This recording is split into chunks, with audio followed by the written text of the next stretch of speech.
Smith corks one into right down the line. It may go. Go crazy, folks. Go crazy. It's a home run, and the Cardinals have won the game by the score of 3-2 on a home run by the Wizard. Go crazy. Swinging a long one into left field. Adios, goodbye, and maybe that's the winner. A 3-run homer by Clark, and the Cardinals lead by the score of 7-5, and they may go to the World Series on that one, folks. What a team. What a ride. The Cardinals are world champs in 2011.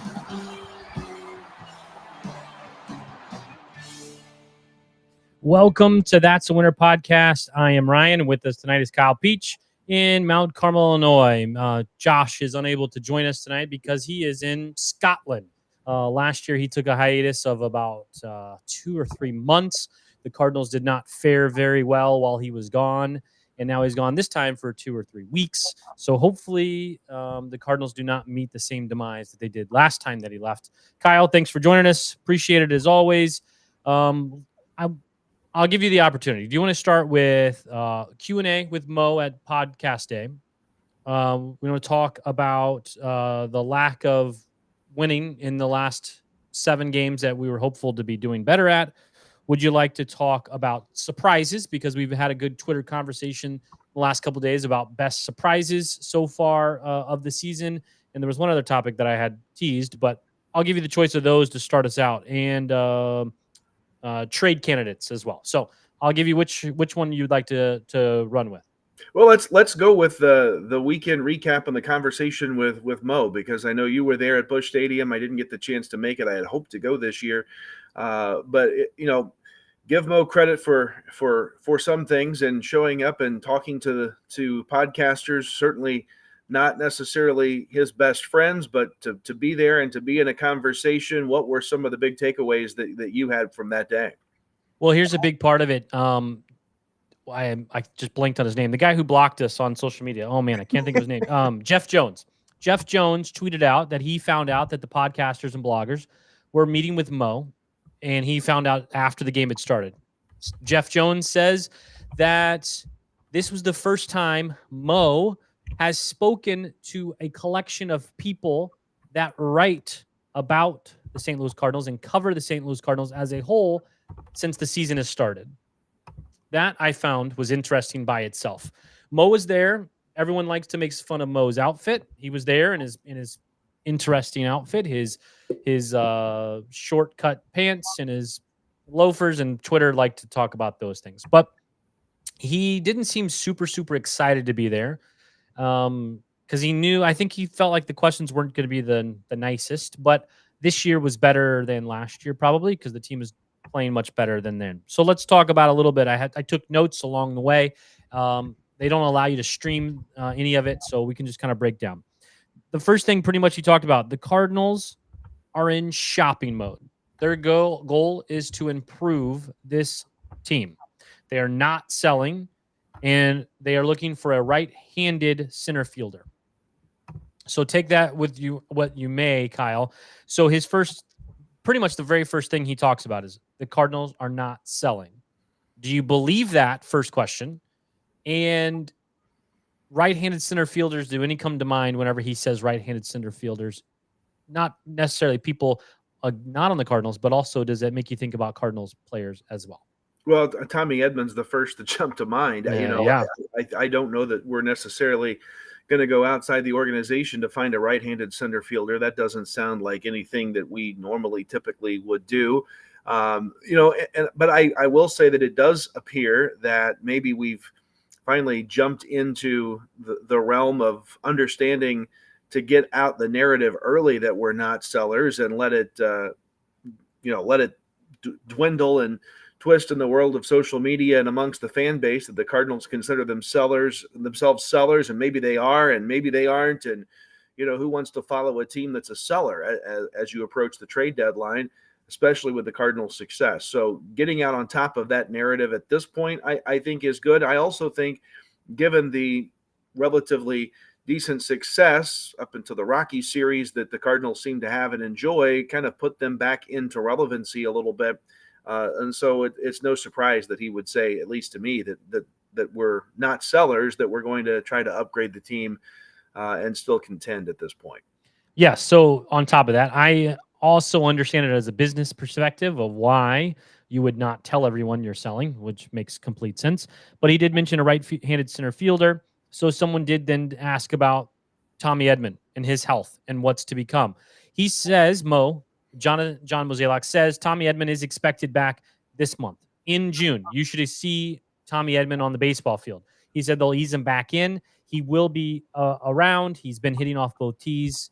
Both sides of the plate on the tee. He's been throwing. So Tommy Edman will be a part of this team in June, according to John Mozeliak.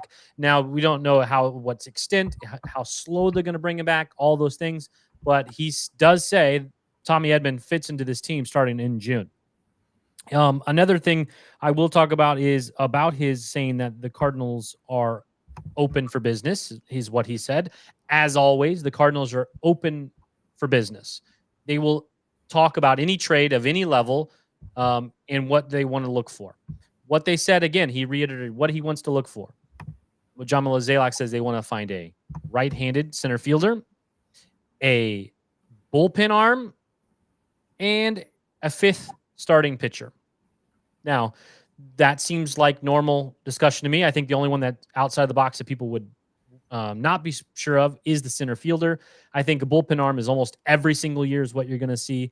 But the fifth starter, he talked about how no young guy has come out and grabbed it. They've been waiting for someone to come and grab that position. They haven't seen anyone in the minors that go out and get multiple starts in a row that are terrific. They do have good spot starts, but they're not doing it over and over again. So they would like someone internally to take that spot, and they have not done so yet. So that's why on the market, they will be looking for guys to take that spot. I didn't ask the question about Trevor Bauer. I decided to be nice instead, and no one even broached that subject. So I think that's an obvious thing that should be looked at, but I digress. Now, Mo did say multiple times, his team, the John Mozeliak team, has been around together for 29 years. And new voices are good. He talked about Shane Bloom being one of those voices, and voices are good. New voices are good. And sooner, his quote, sooner rather than later, a new voice is coming for the Cardinals that won't be John Mozeliak. What are your first reactions knowing that that's what John said to the collection of podcasters and bloggers on Saturday? Well, frankly, I think a lot depends upon the outcome of the season this year. I don't think you're going to see anything sooner than the end of the season before any heads roll at this point, unless things go real south in a quick hurry. I think you can also read into that potentially that John Mozeliak may make that decision on his own.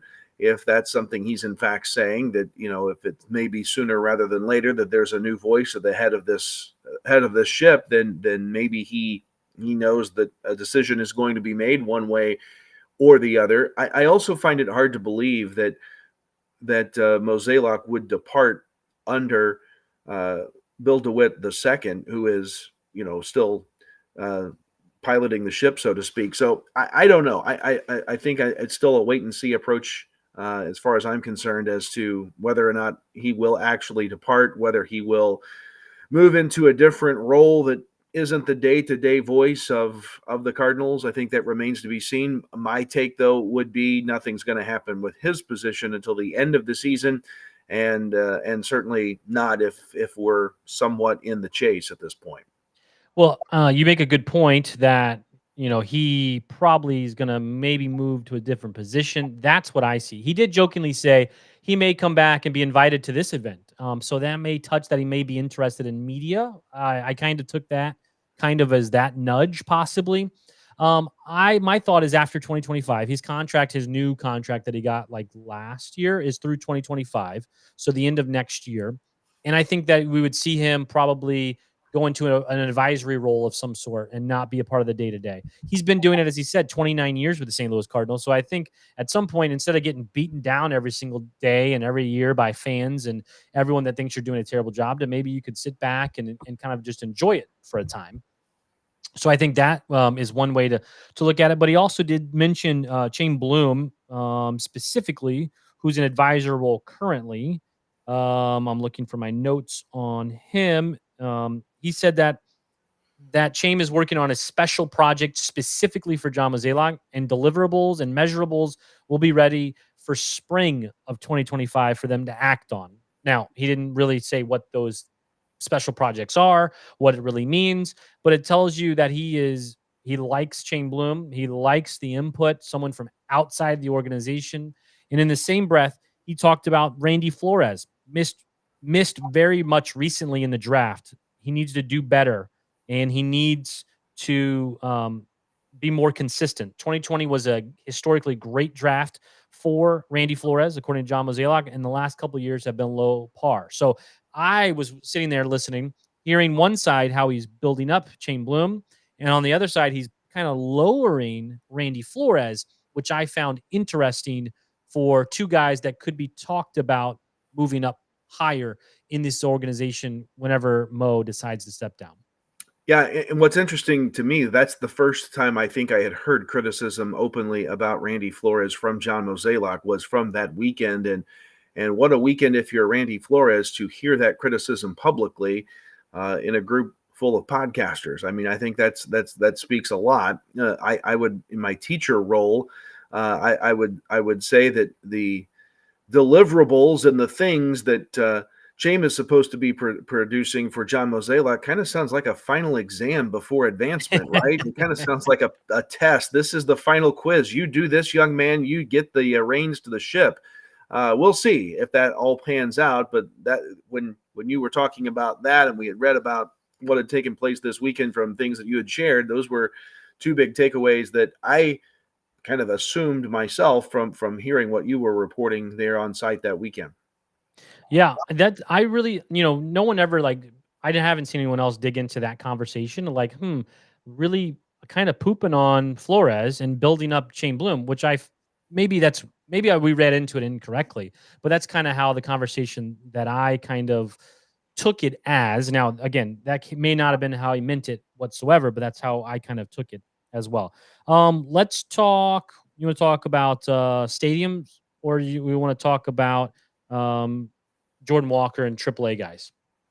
Well, let's talk let's talk stadium first, then we'll get into players. Yeah. So a couple questions that happened specifically about stadium and Florida and in Busch Stadium.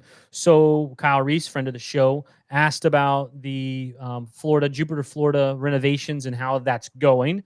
Mo said they are not going.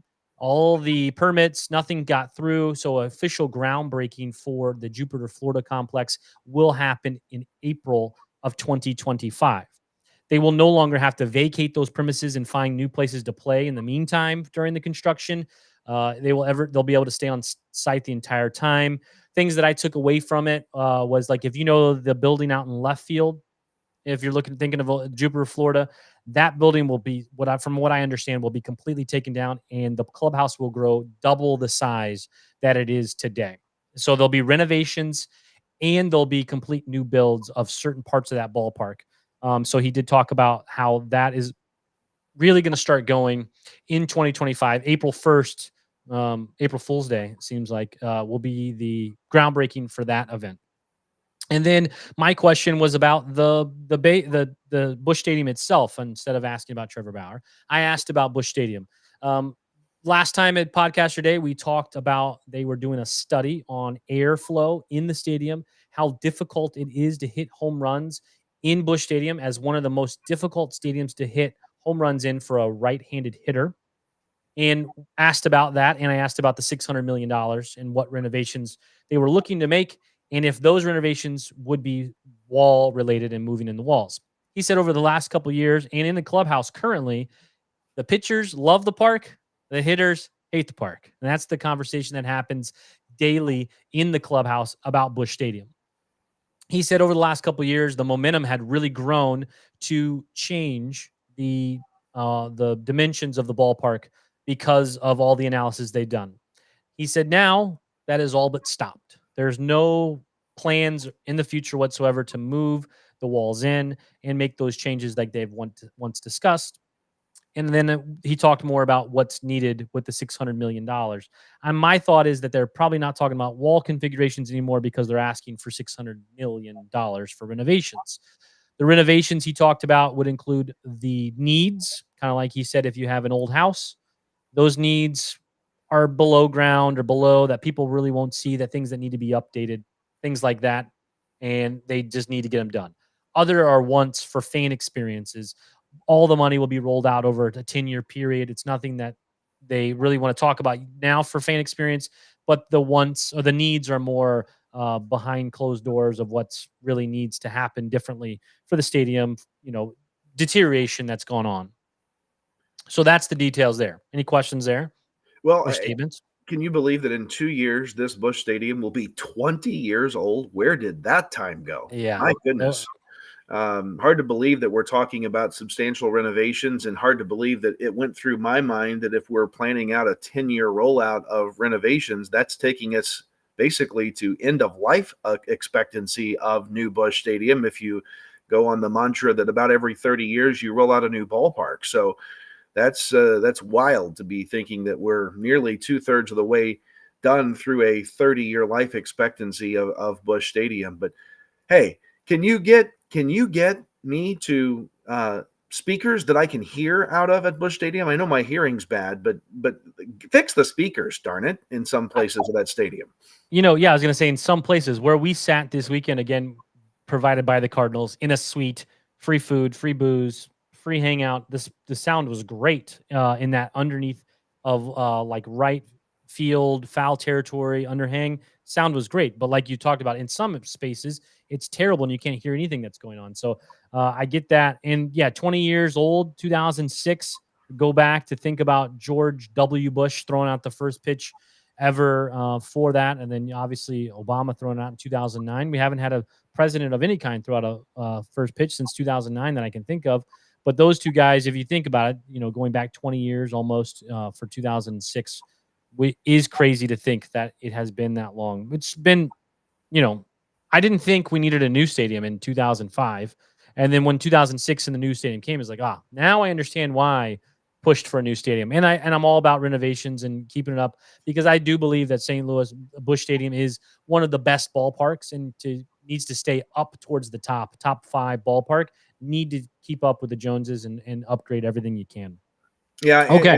I think just to finish up on that thought, I agree. We've been to a lot of ballparks together and otherwise, and we've seen a lot. And it's hard to find one, in my opinion, better than Busch. I try to take the Cardinal fandom out of it, but it is really a special place with Ballpark Village across the way that has finally become what we think Ballpark Village was going to be from the word go. Hard to believe that maybe I was one that didn't want us to build a new ballpark in 2006, was stuck in my loving of the old Busch cookie cutter stadium, the big circle, like everybody seemed to have back in that timeline. But, kudos to the ownership group and everyone involved for turning Busch Stadium into something really, really special.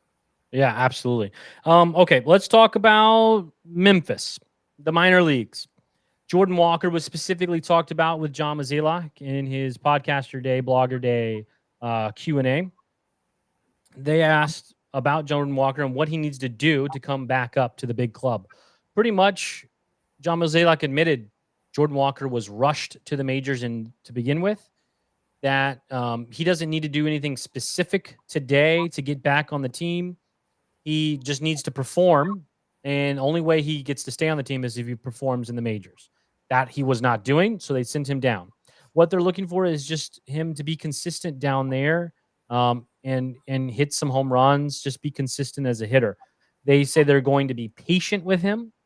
And that, again, John Mozeliak admitted that he was rushed. Jordan Walker was rushed to the bigs initially. Not only rushed, right? But they messed him up? I mean, yeah. Not only did they rush him, but they tried to tell him that he needed to do differently they just kind of messed him up, and they've sent him down to try to reboot basically and get everything fixed from his swing. And I'm sorry for the kid, but I think it's going to be some time, and I don't think it's 2024 that we see Jordan Walker playing at Busch Stadium again. I had thought that he had done fairly well in the last couple weeks, and the offense had sputtered a little bit, and so I thought we might see him come.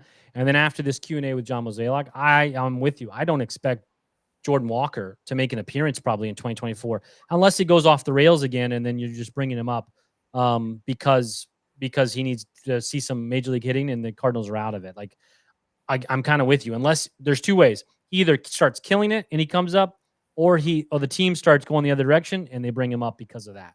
I'm with you. I don't think he comes back in 2024 unless something dramatic happens. Maybe when rosters expand. I mean, that if we're still around and rosters expand, then right. Maybe that's about it. Right. If the minor league season is over, rosters expand, we're making a playoff push. Absolutely. We'll talk about Gordon Graceffo. We talked about the bullpen need as well. Gordon Graceffo is in the minors, and he talked about you could see and possibly will see Gordon Graceffo up with the big club as a bullpen arm. Gordon is a highly touted prospect that has gone up and down with his abilities in the minors the last couple of years. Someone that people thought would be a starter for the Cardinals. And so John Mozeliak said before trade deadline or whenever they're in need and they haven't made any trades, Gordon Graceffo might be that next arm that gets a shot in the bullpen. We also talked about former Memphis players and their trajectory. Ivan Herrera, by the way, he called Ivan, which I thought was interesting because over the PA, Ivan played and they announced him as Ivan Rodriguez. So Ivan, calling him Ivan was either interesting, a mistake, or something that I don't know. I just thought that was interesting. He said Ivan needs to work on his throwing arm. He needs to strengthen in the offseason coming up, but also that the Cardinals and fans and all of us were thoroughly spoiled with Yadier Molina behind the plate for such a long time that it's difficult, and even more difficult now, to throw out base runners. And so to keep that in mind with Ivan struggling to throw out base runners, but he does need to strengthen his arm to get more guys out. Talking about Mason Wynn. Mason Wynn, he says, is the superstar in waiting. He said last year, if we talk about Mason Wynn and Jordan Walker and their trajectories, where would you think one would be over the other? We would all be thinking Jordan Walker, not Mason Wynn. Mason Wynn has been a revelation this season, and John Mozeliak all but said that, and said that he is a Gold Glove shortstop in waiting, a superstar in waiting, and has every tool to be the next big thing in Major League Baseball. Not just best thing in St. Louis. He's talking about Major League Baseball has one of the top. We talked about errors, talking about Mason Wynn as well. Talked about a lot of the errors that have been popping up. In Nolan Gorman with the errors, and his point was talking about the infielders. He was talking about Nolan Arenado, Mason Wynn, Nolan Gorman, and Paul Goldschmidt, all of which he says are or have the ability to be Gold Glove caliber players at their positions, and all above average players, obviously, at their Gold Glove. And you will take the one or two easy errors if you're Nolan Gorman hitting 30 to 35 home runs. Now, I get that. I just don't understand why so many other people every other day are talking about how they should trade Nolan Gorman. I'm waiting for you to chime in. I'm not going to say I'm not joining that. I'm not joining that party either. I agree with you. How many times have we complained about young Cardinal players getting dealt away or just let go, and then they become superstars on their next stop? When you have young guys, they're going to make young guy mistakes.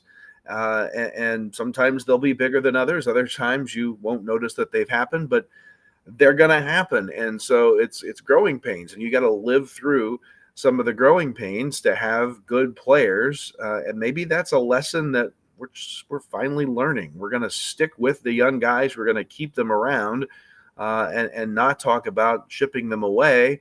There was a time when we would have never thought of needing to go find an outfielder, much less a center fielder. we had 7 or 8 of those ready to go, and now we're in the position of having traded them all away. And interesting, I went to look at free agents. How about Harrison Bader, Tyler O'Neill? I mean, I think we can reunite with those guys if we wanted to. Jokingly, I'm saying that. No, I think Bader is a real possibility. Sure. O'Neill is hurt again. I think Bader is legit possibility that the Cardinals would, because they're not going to go out and spend a ton of money or use a ton of capital being players to go get a center fielder. Harrison Bader makes a lot of sense for what the Cardinals are willing to do. And the other part of the Harrison Bader equation, and I get criticized a little bit because sometimes I think of this as more of a business than I do as a baseball team. But Harrison Bader is a guy that's going to sell jerseys. His hairdo, his showmanship, his hustling ability, his press conferences. I mean, he's just a guy that fans are going to like, and he's going to sell jerseys and help the team's bottom line, and do so at a relatively cheap price. So, yeah, I could absolutely see that being a more longer-term solution to center field, if in fact we do try to make a move somewhere down the line.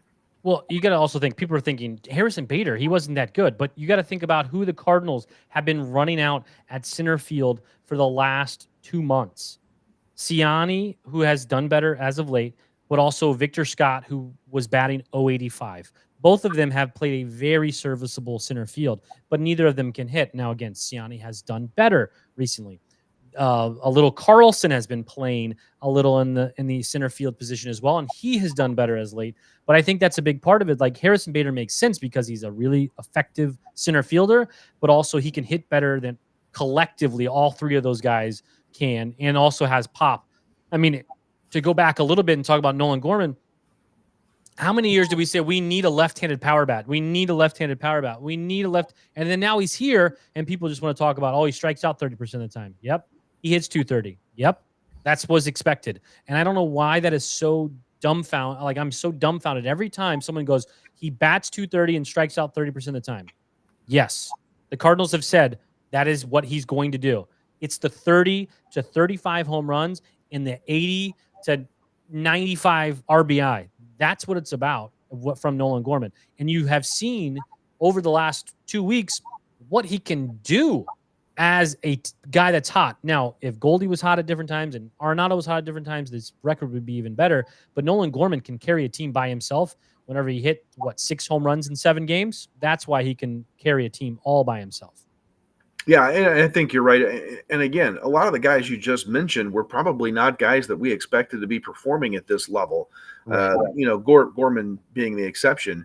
But he's still very young at performing at this level. And so all those guys, we've got to be probably a little bit more patient than we want to be with, and let's call it what it is. I mean, we're kind of in a rebuilding mode here. Something that I didn't think the Cardinals would ever say or would ever want to acknowledge as a Cardinal fan that we're doing, but we are. We're rebuilding. We're trying to rebuild, I guess, with younger guys. Younger guys are going to make mistakes. Their batting average is not going to be as good. And before we farm them all the way to somewhere else in 2 or 3 years from now, complain because they're helping the other teams that we play win the World Series, let's be a little bit patient, I guess, at this point and give them some grace to kind of grow as players. Yeah. So let's talk about last couple things with the Mo press or the Mo Q&A with the podcast today. There was one question that I made fun of on Twitter, and so people got upset. But there was someone asked if the prowess of Mason Wynn and Alec Burleson would pitching would lead them to think about letting other people pitch at some point. Mo took that as letting Wynn and Burleson pitch, and he immediately said no. I mean, that was like immediately no. Like, Mo thought it was a really bad question. No. And then he said, Ohtani makes sense because he's a DH. And he asked the original question asker, would you like Mason Wynn to DH? And kind of put him in his place, and he's like, no. He's like, yeah, because Mason Wynn should be playing shortstop every day, not pitching and being a DH. So that was one part of the conversation. And do you have anything to say to that? Let me tweet this, but you have any reaction to that conversation? That's my reaction. I'll just laugh and move on. I mean, should the Cardinals play another sport besides baseball? Stadium. What's your thoughts on that? Should we join football? Should we join the XFL or whatever that is now? Let's join that and ditch Major League Baseball. I don't know. Talk bad about that. The Battlehawk fans will come for you. I'm not from St. Louis. I am a Battlehawks fan when I watch it. I just know that it was the XFL and now it's something else. UFL? I do believe, yes. Okay, there we go. See, I'm not dissing the Battlehawks. I hope they win the whole thing. I just didn't remember what the thing was called. They're coming for you. Okay. All right. Let's talk about one last thing with the Q&A with John Mozeliak. John Mozeliak talked about Yachty. Where is Yachty? Why isn't he around? What happened to that conversation? John Mozeliak alluded to that Yachty has personal things going on at home. I assume Puerto Rico is home, what we're talking about. He said he did not want to get into the details. John Mozeliak and Yadier Molina are in contact still frequently. They still talk. He said that Yachty's dealing with stuff at home. He does not want to get into the detail. He's welcome whenever he's ready. And at this time, he doesn't have time to be involved. But when he does, I am sure he will jump in with both feet.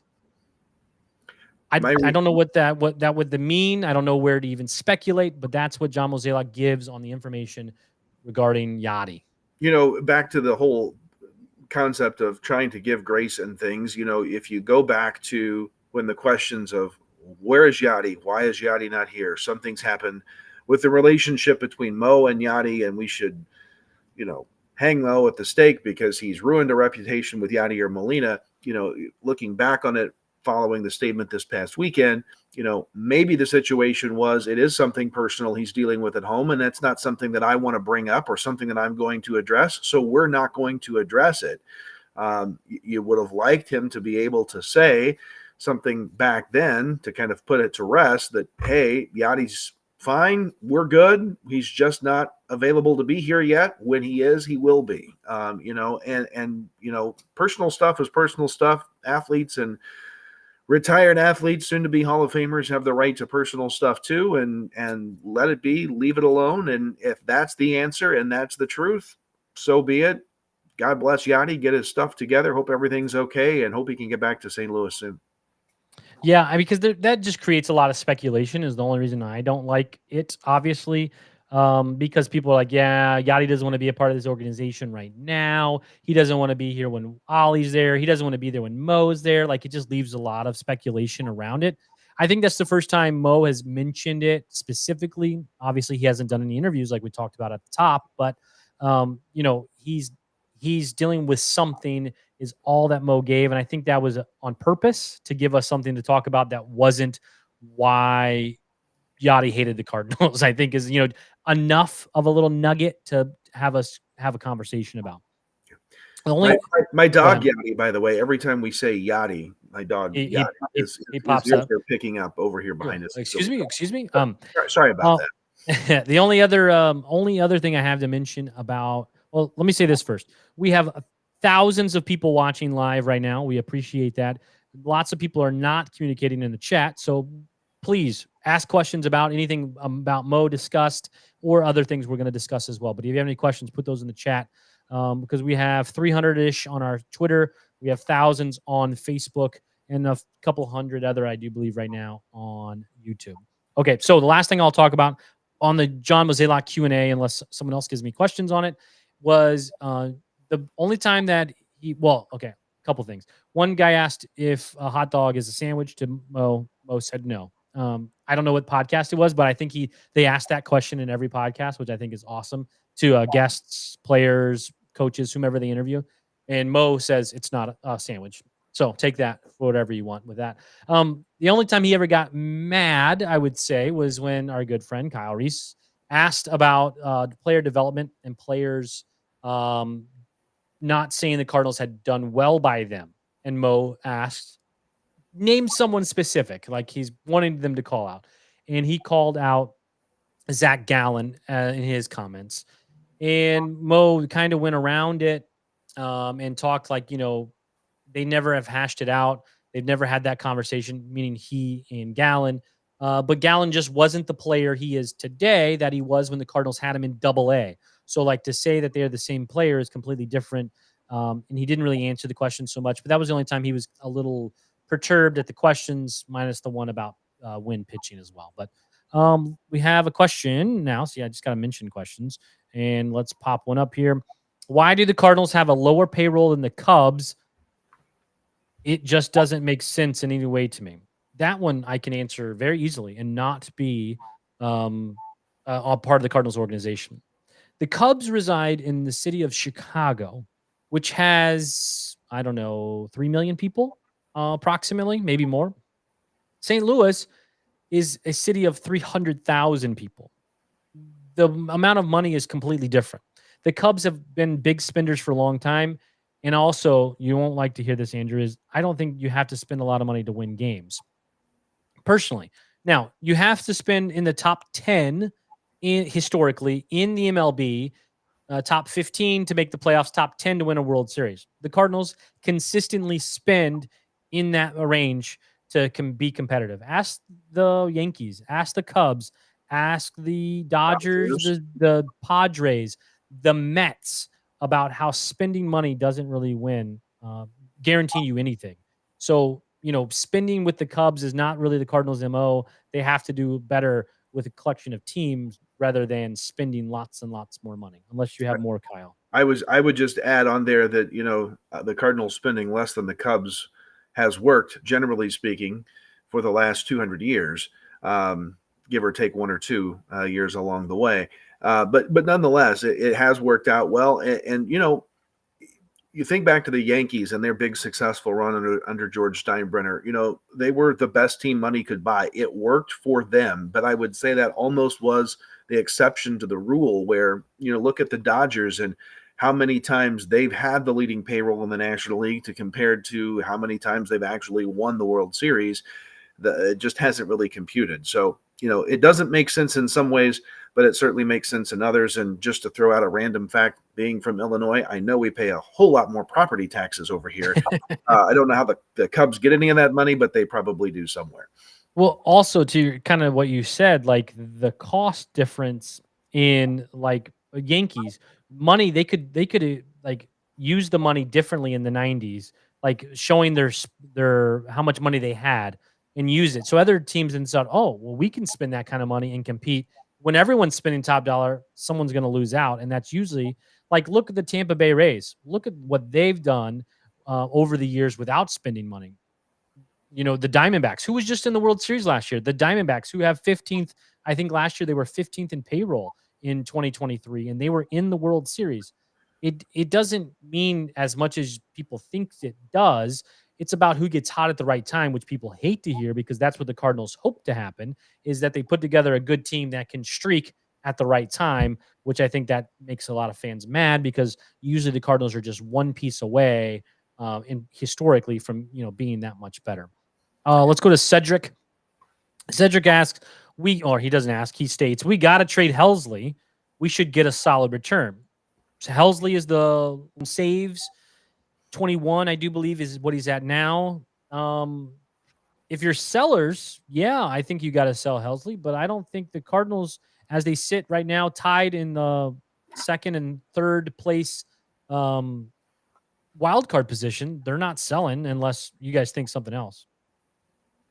Yeah, I don't see us selling at this point. The problem with trying to make trades is that typically speaking, both sides think they're getting something better for something in return better than what they're giving up.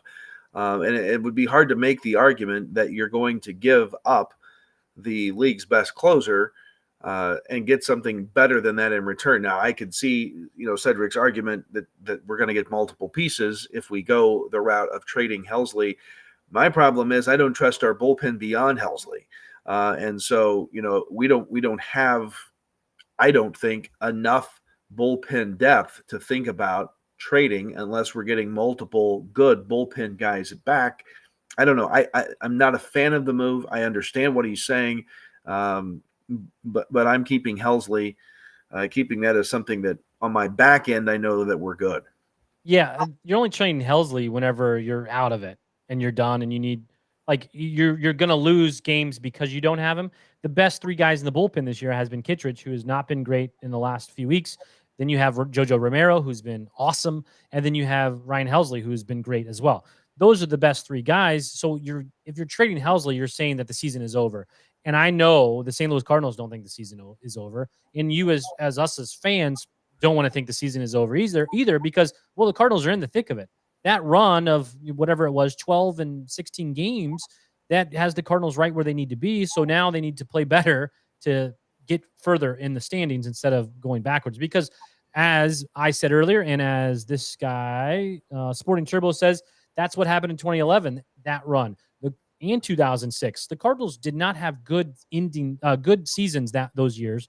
They got really, really, really hot, and they won the World Series. The best team was 2004, and that team didn't win the World Series. And Cedric chimes back in. I'm saying the season is over. I completely disagree. I mean, you can think that it's over. I don't think that it's over. I don't know what would. Let me interject. Here's the frustration for Cardinal fans. We're tied for second in the division. Yeah. And we're a game out of last. Yeah. Welcome to Cardinal baseball in 2024. It's that's the frustrating thing is we're so good we're bad, or we're so bad we're good. I don't know. I kind of think with you that it's not over, but we're just in that mesh of. Well, that's what happens whenever you mix this terrible schedule. Like, I am not a fan of the schedule change personally, because you're going to have a lot more mediocrity because everyone plays each other. So if everyone beats up on each other more frequently, instead of 14 games against the Pirates and 14 games against the Reds and 14 games against the Cubs, those sort of things, then there leads to be more similar records because those teams are playing each other and moving those out of the way. Does that make sense? Like, if we played the whoever, like the Pirates 14 times and we won 10 out of 14 of them, the Pirates are not going to be in the conversation of competing for a wild card spot. But whenever you lower those games to a smaller amount and then you go around and everyone plays a similar amount, there's a lot of middle level teams. And I saw the other night where the Padres, if they won, they were in third in the third best record. If they lost, they were in 10th best record. So it's exactly what we're talking about. It's just a mediocrity because of the schedule. It makes it easier to travel to go see your team in different ballparks, which I'm a fan of, but it makes it more difficult to have a difference. And even worse, you know what happens if there is a tie at the very end of the season? There's not a game 163 anymore. An algorithm picks who advances based on multiple things. All right, let's Mr. Jason. Let me just jump in on that real quick and say that you can't have it both ways. I agree with what you're saying. I don't like the new schedule either. But when you play the Rockies at home for a 4-game series, you've got to win the series. I agree. Yeah. They missed out. No, they should have won. They should have taken 3 or 4. Absolutely. Yes, I agree. I agree with that. Jason is apparently just chiming in. Are they going to bring Walker back up? I would say, Jason, after this is over, then go back and rewatch or re-listen on Spotify, Apple, YouTube, Twitter, Instagram, Facebook. Pick one of those. Go back towards the beginning and watch from there. Jordan Walker is probably not coming back based on Mo's Q&A that we had this weekend with him. Let's go. We got a lot of questions now, so all I got to do is mention them. Now they're all. Yeah. So let's go find this one from Chris. Thanks to Chris. He's in charge of Cardinals Nation 24/7 page and group, where we're streaming live to both places tonight. White Sox possibly shopping center fielder Luis Robert. You know what hand he throws with Kyle and bats with? Right? Yes, correct. Right is right. So, yes, people think that he would make a lot of sense for the Cardinals, who are looking for a right-handed center fielder. They're also shopping their starting pitcher, Eric Fetty-Wap, I don't know. And the other guy there, that Garrett, is who people have liked. Cardinals fans have said, okay, the Cardinals need a pitcher and a center fielder. These two guys make sense. The White Sox should be selling. It would make sense for them to do so. The Cardinals, though, even though John Mozeliak said that this is what they're in the market for, I still don't believe so much that they're going to be in the top tier market. Even though they're saying they're going to be in the market for a center fielder and in the market for a starting pitcher and in the market for a reliever, I still don't think that we're still talking really, really good players. So as we all know, in St. Louis Cardinal fashion, it's going to come down to cost and what the cost will be. Like, I think that cost is too high for what the Cardinals are willing to jump into at the moment. I think those are really good names and they make a lot of sense. The Cardinals cost, they're not going to jump they're not going to jump early in the market and see, because it's going to be too much. So that's why I don't think it will happen based on what I know so far. So let's look for trade deadline pieces that resemble a center fielder, not saying he's a center fielder, but a Larry Walker, Will Clark type veteran guy, center fielder who's got one more great big push in him to finish out the season. That's the type of center fielder that I think we're targeting, that can throw right-handed. And as far as pitching goes, you're looking at that same kind of scenario. You're looking for pitchers who are veterans, who've been around for a long time, that we hope won't throw their arm out in the last couple months of the season. That's the type of move I think we're going to make, provided we're still in this thing at that point. Do you have a name in mind with No, all those details? Not yet, but that's just the mantra. That's okay. just, I mean, just find it. I didn't know if you had thought of a guy. Like, we were joking earlier, but I really do think that Harrison Bader makes a lot of sense. For sure. And that would be my pick at this point. I think that's my pick. I think that's my pick of who and not saying he's an old guy. Like a Larry I know, Walker. no, he's not. He's like 30-ish probably now. But that's a guy that you might be able to go get for relatively cheap. He's also maybe a guy that you can go get after the season's over and have him here next year too for cheaper than you can get him in a trade. I don't know. We'll see. Where that rolls. The biggest issue with him has obviously been health, similar to Tyler O'Neill, and Tyler O'Neill's injured currently. But I just think what we're talking about, and Andrew talks about, says Ciani over Bader, and I think Bader is a better center fielder and a better hitter. Ciani has done better, as I've said, in the last couple weeks, which has been great. But I think Bader is just a better player all the way around. But I have been happy with Ciani recently. I'm happy to also be patient with Ciani, not saying that he's done, but let's, if I was picking one or the other, I'd pick Bader, but let's continue to develop Ciani and see what's there. Well, also, I would like to say that in the offseason, someone said that the Cardinals should go after a real center fielder in the lineup. Who was that? That was me. Because the even though I wanted to tell Mo this, but I said that the team was going to struggle at the plate this year because they had too much focus on getting to pitching, and they need to go out and get a real center fielder that could hit. I was thinking more like Cody Bellinger, who was cheap and available on a 1-year deal, which made a lot of sense. But I'm hey, we can redo that too. Apparently, yeah, because he's going to be available again. But like, they're not going to make any huge moves for a future that discounts Victor Scott, because I think they still really, really believe in Victor Scott as well. So that's a way to think about it. Victor Scott's defense is elite. His speed is elite, but he couldn't hit in the majors. So he will get another chance. So you're not going to bring in someone for a long-term deal or someone that's really young for a long time, because I think they still think that Victor Scott is the center fielder of the future.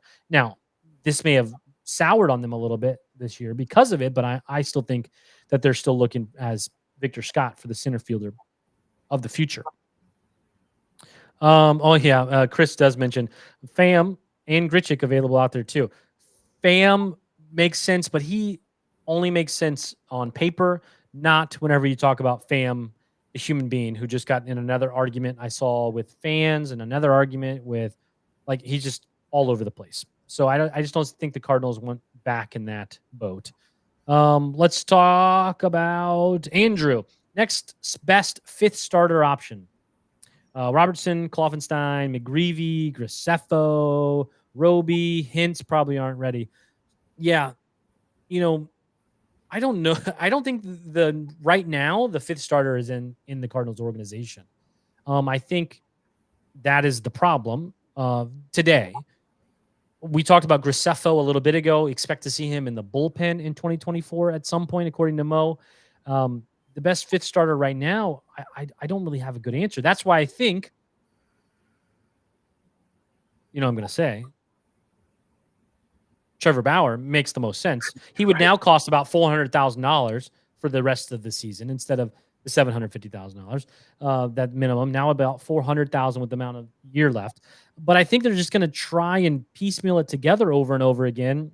And Palante is going to hold that spot for a while until the trade deadline comes. I mean, I think Palante is it's his job now to hold on to until the deadline. He had two good starts and one bad start. So I think they're going to give him at least 2 more starts after this one.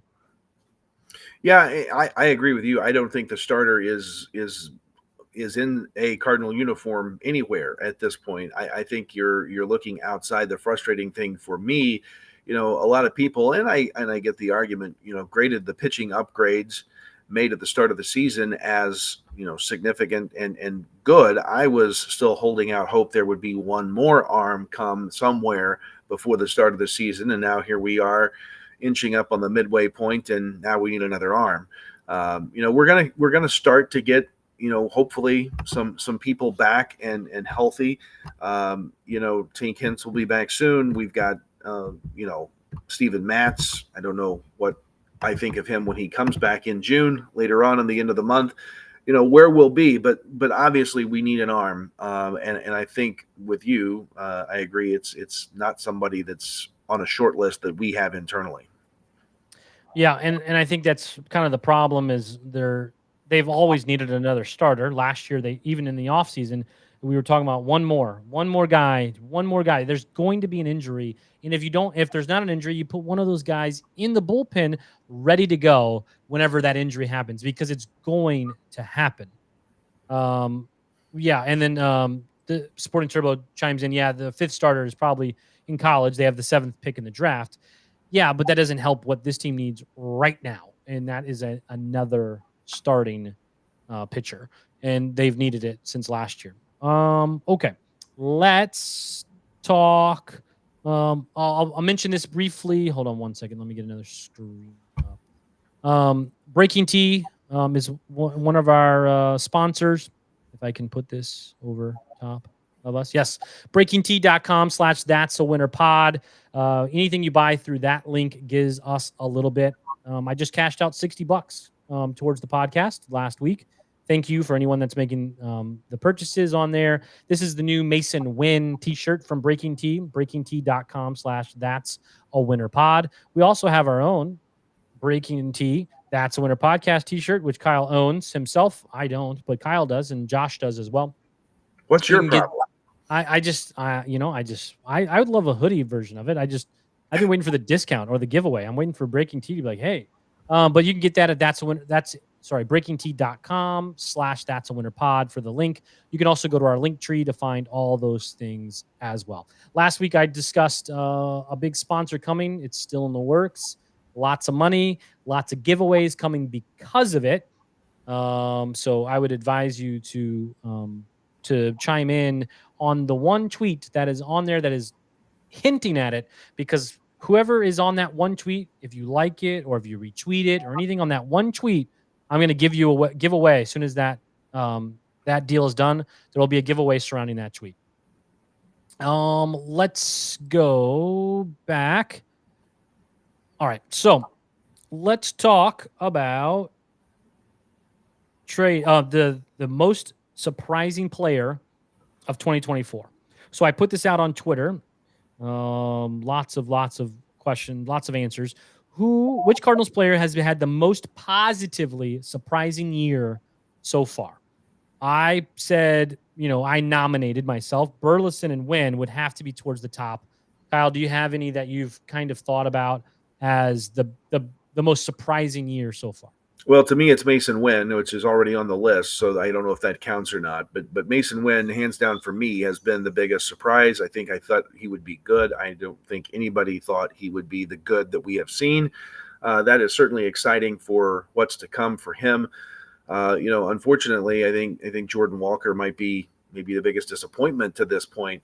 But certainly Wynn has picked up the slack and has. Hey, we're doing positives. We're doing positives. I said he's done really well, and pleasantly so. And so kudos, Mason Wynn. Job well done. You're my pick. There, I don't know that there's much debate. Well, yeah. So I made this tweet after Alec Burleson hit his 9th home run of the season. He's now in second for the Cardinals in hitting of home runs behind Nolan Gorman. I honestly believe for this answer for me um, is Alec Burleson, because Alec Burleson I thought was a fringe fourth outfielder, DH spotter, like spot guy, not an everyday player. Alec Burleson has just been, he and Nolan Gorman have just been great. So, but Nolan, I expect this at this point. Alec Burleson has surprised me. Mason Wynn has surprised me as well. But Alec Burleson is who gets my vote. I'll go through some of the tweets. You guys can chime in on the chat as well. Some of the tweets. Gerald Grigglesby says Ryan Fernandez. He has a 2.73 ERA. And if you remember, Ryan Fernandez couldn't even get in the game early in the season. Remember when Mo was like scared to put him in to give him a try, and he's been pretty good since. Win, especially after batting 200 last September from Jack. Let's see. John Henderson. Burley had no luck hitting hard balls at people, not so much. This year, barring injury or limited playing time, could have an unbelievable season no one saw coming. And that's kind of where I am with that from John Henderson. And then TJ Hack says, anyone surprised by Burleson's season wasn't paying attention to the kid's potential and an excellent approach at the plate last year in a season where he was plagued by bad luck. Then also he nominates Joe Romero for a 1.97 ERA, and Ryan Fernandez as well. You just got one on the chat there too from Andrew, seconding the Joe Romero remark. That's good. Yeah, he's better than expected for sure. I mean, we traded Edmundo Sosa, who's been good for what they needed out of him for Phillies. And we got Jojo Romero, who we put immediately on the minor league team whenever we made that trade, and then has been really, really good since getting him. Another one for Jojo. That's Cardinals talk. Young Cash Register says Libby, whenever he's pitching out of the pen, Matthew Liberatore has been very, very good pitching out of the pen. He's not been so good as a starter, but in the pen, he's been very, very good. We're talking about who's the most surprising Cardinals positively for the Cardinals this season. Richmond BR says, I would probably say John King. After the blown game against the Dodgers early, I thought he would be terrible, but since then, he's been really good. Mason Wynn and a landslide from E Street Road Ave Boulevard Lane. That's quite the name. This one's easy for them. Mason Wynn and a landslide. Old North St. Louis Chess Club says Burleson more than anyone else, as he was projected as a fourth outfielder. I would, also agree with that. Jojo and Libby for Gavin. Winkler says Burleson for this guy whose name is You Only Live Once. Enjoy it. Another one for Burley. Okay, here we go. Bob M says Gibson and Gray. Now, Gray has been pretty good in what I expected. Gibson, I think, got a lot of flack for that signing of Gibson. I think that he's been very, very good. You can also say that about Lance Lynn. Lance Lynn and Gibson have been better than I expected them to be. Would you agree? Yeah, I think so. I think so, especially Lance Lynn. I thought that was maybe a scary signing for us in the offseason, that was a risky move, especially when we're needing arms. But man, I've been surprised. So there's a lot of positive here, which is a good thing to point out. Good job with this question and keeping us on a positive frame of mind. Well, it was just kind of a tweet that I was during the game, and then it kind of took off. There's 100 plus likes, 20,000 people interacting with it. So I thought that'd be a good one. Thick Man O'Neill is gone as STL card 27. He says, I think this guy, and he shows Kyle Gibson, and a lot of people agree with that one as well. Lance Lynn being a solid number 3 from Zach. Also, this Cap Army Vet 0604 says, I give Wynn the slight edge, but Burleson has been really good as well. AJP, who I enjoy as a follow, in terms of what expected, it's got to be Siani. I was calling for the team to DFA him all offseason, and he's been such a pleasant surprise. And I would say again, Siani has been much better as of late. And no, I never thought he would be a starting center fielder for the Cardinals.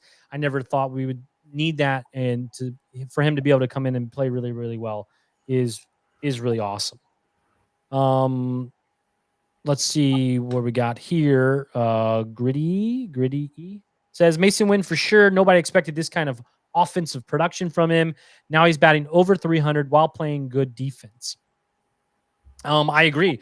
I mean, I think Mason Wynn has been very, very good. I never expected it. Like we talked about at the end of last year, he was batting 200, looked pretty lost as a major leaguer. And Mo said that about the Q&A this weekend. He said that they were able to bring him up because of how badly the team was doing. And then he was able to get acquainted with the major leagues and then know what to work on in the offseason, which I think then obviously helped Mason Wynn tremendously. Which I think I nominated Burleson and Wynn. So, I mean, I think both of them have been the surprises for me, but surprising good. It doesn't mean I didn't expect them to be good. I think they're just overachieving what I kind of expected. Now we're up to about 400 people watching on Twitter, thousands more on Facebook. We really appreciate it, as always. Cardinal, Kyle, what else you got? Well, I'm wearing purple tonight for a reason. You want to talk about it? Yeah, let's talk about it since we're talking about prospects and things and pleasant surprises. So how about my U of E Purple Aces? You know, the Evansville Purple Aces went into the season with high expectations. They got through a rigorous non-conference schedule playing in the Missouri Valley. They upped their schedule this year under veteran coach Wes Carroll. His brothers Jamie played in the major leagues for several years. Wes Carroll's Purple Aces did not have the greatest of starts. They were not healthy for a good part of the season. I think they had expectations of winning the Missouri Valley Conference regular season championship this year. That didn't happen. And how about those Purple Aces, though? They host the Missouri Valley Conference tournament. They win it for the first time in 2006. They beat their arch rivals and the conference regular season champ Indiana State to twice in the tournament to beat them in defeat. Then, to shock the world, they went and won the regional out in Carolina. So they went out to Eastern Carolina as the 4th seed in the 16 seed spot of the college baseball tournament. So if you don't know how that works, just like the NCAA tournament, they seed the top 16 teams. Those top 16 teams host tournaments of 4 teams. Evansville was the 4th seed at the 16th seed site on their side of the bracket, and they won the gosh darn thing. They beat the home team East Carolina twice on their home field to advance. It's the first time that Evansville's made it to the Super Regional.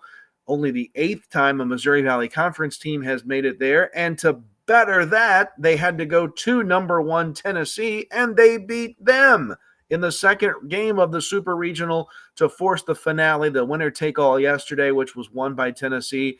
The Vols are going to go, hopefully now, and crush and go win the whole darn thing and show the world just how good those Purple Aces were this year. But hats off to Wes Carroll, to the veteran group of guys that believed in the system and what he was doing. They put together a season that people in Evansville, Indiana are going to remember for a long, long time. Go Purple Aces. We're proud of you. Well, for all of you that don't know, Kyle does the color for University of Evansville for the ESPN. I substituted on the radio a little bit. Yeah, radio, okay. Do some of the home games on ESPN Plus for baseball and for basketball and other sports at UE. So I'm around the program a lot, and got to be on the color side of sitting in the booth with the radio voice of the Aces, Jevin Redmond, who hopefully will get on the podcast one of these days. And Jevin got to call the history with me sitting there beside him. It was really cool to be on the call of that conference championship tournament game. Yeah, and Evansville is my hometown. I saw someone in the chat say that Evansville's their hometown. Evansville's my hometown, so it's always cool to see Evansville against the big teams on a big stage. I don't live there anymore, but when they're beating University of Kentucky on national TV on the road, or they're playing Tennessee and beating them on the road as well, it's always exciting to see. And so really cool for them to be able to make that run. I wish it would have gone to Omaha to be a little bit longer, but what they accomplished this year was pretty cool. But Evansville, again, if people don't know, is huge Cardinal country. Now there are Cubs fans and there are Reds fans and Braves fans because of TBS forever and ever. But Evansville, Evansville is huge Cardinals country. That make the easy 2.5 hour, 2:15 drive from Evansville to St. Louis all the time. So don't forget about little Evansville when you're talking about baseball. Home of Andy Bennis and Alan Bennis, both great. I don't know if great, both notable Cardinals players at one time. Also, Kyle Freeland, who played for Evansville. I think he's still on the Rockies team. We didn't get to see him. I don't think this time around, but he went to University of Evansville and just donated $3 million to University of Evansville for a new building for their baseball team. So Kyle Freeland is probably the most notable alumni that I can think of for the baseball program. But Jamie Carroll played many, many years in the major leagues, and his brother is the one who is the coach for the University of Evansville for a long time as well. Hey, just the last couple thoughts there. So go UE, got to do the signal. But two, go check out after we're done. Go check out the Tennessee coach Tony Vitalo's comments about Ty Rumsey, the Evansville center fielder. Very highly complimentary when he got kind of emotional in a press conference talking about success, related success back to what Evansville did and what Ty Rumsey did. It was a class act comment by a guy that I didn't know I liked until he did that, made that comment. But check out that interview. It was really highly complimentary of Evansville, and well done, Purple Aces. You beat the number one team in the country, just like the basketball team did with the Kentucky Wildcats a few years ago. It's on that kind of level of success that the baseball team just experienced. The reason for the Purple Pride tonight. Yeah, and people don't know. I mean, University of Evansville is the size of most people's high schools, or their high schools are way bigger than University of Evansville. University of Evansville is a tiny private college university. I mean, I think it's like 1,000 people is in their enrollment. So to be competitive at any level in Division I with that size of enrollment is just crazy. But baseball, anyone can win any game in baseball, and they proved that they have a really formidable offense, and they were able to hang with the big boys this season. And when, by the way, Sporting Turbo points out Evansville home to the Evansville Otters. They used to be home of the Triplets, a minor league team, playing at one of the nation's oldest ballparks in Bosse Field.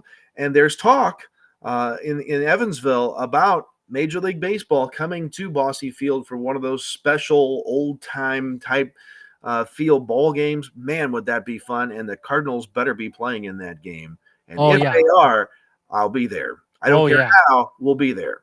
Yeah, because the one is coming up for the Cardinals in Alabama. Is that right? I think so. That sounds right. Rickwood Field, I do believe, in Alabama. I think, yeah, Birmingham. It's in Birmingham. So that game is coming up, and they have talked about Evansville hosting because a league of their own was shot there. One of the third oldest active ballpark in the United States.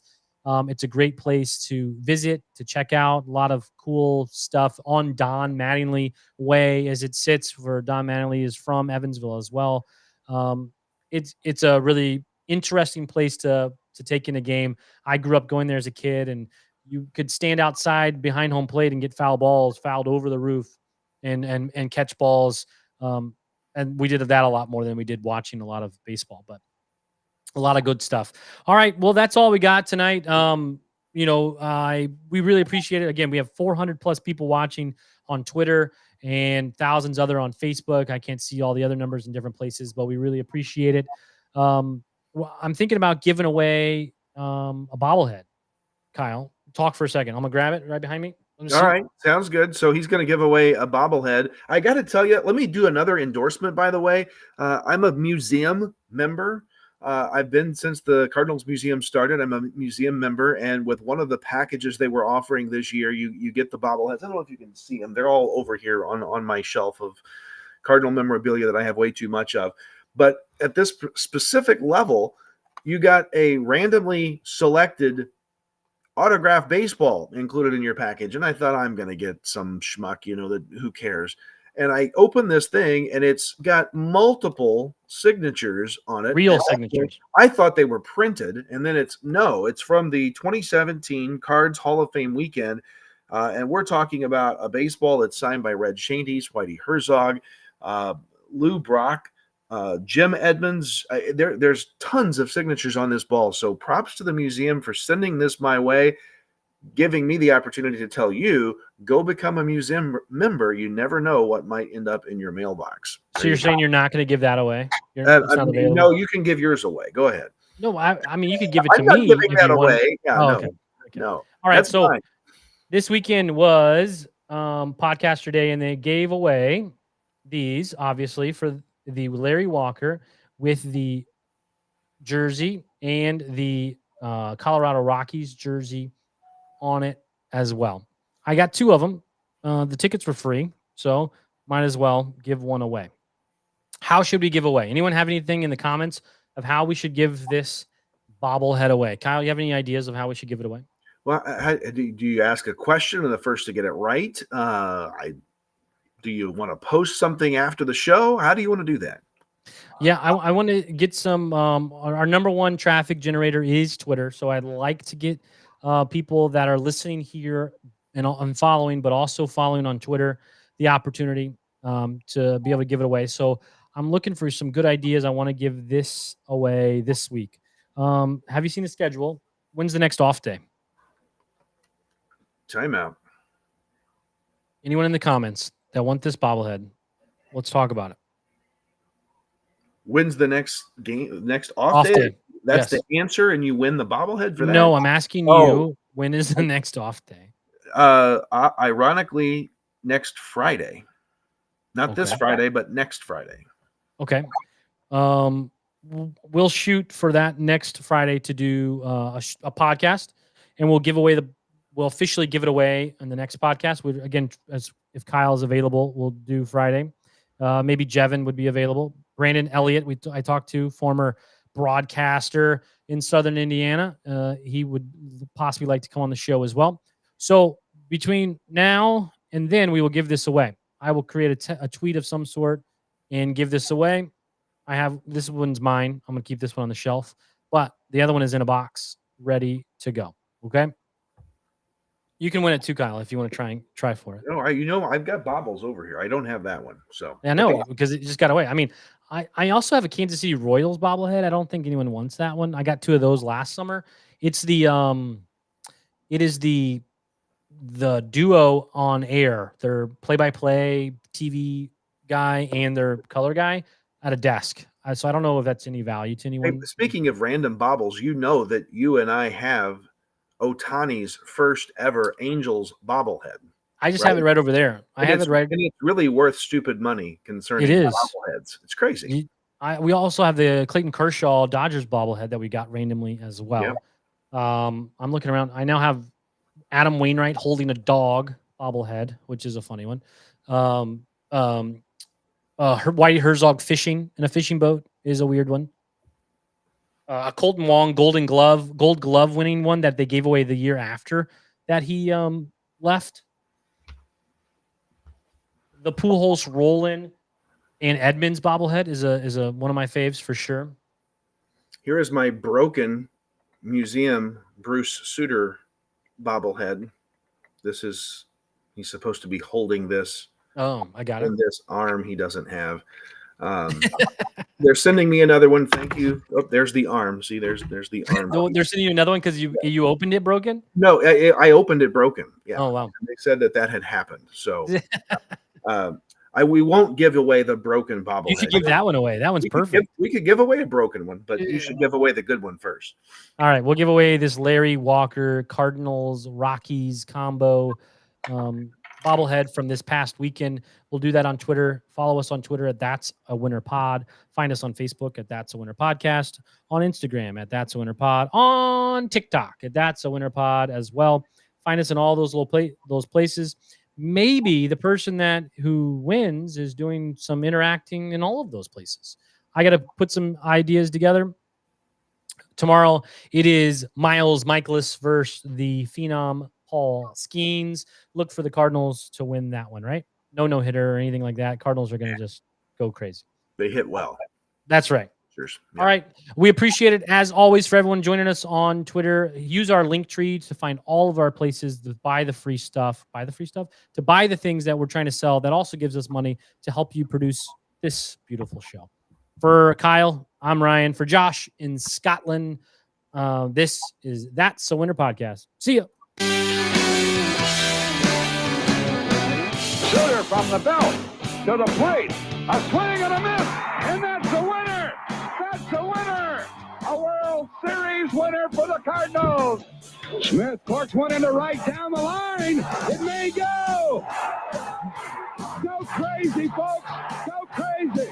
It's a home run, and the Cardinals have won the game by the score of 3-2 on a home run by the Wizard. Go crazy. Swinging a long one into left field. Adios, goodbye, and maybe that's the winner. A 3-run homer by Clark, and the Cardinals lead by the score of 7-5, and they may go to the World Series on that one, folks. What a team. What a ride. The Cardinals are world champs in 2011.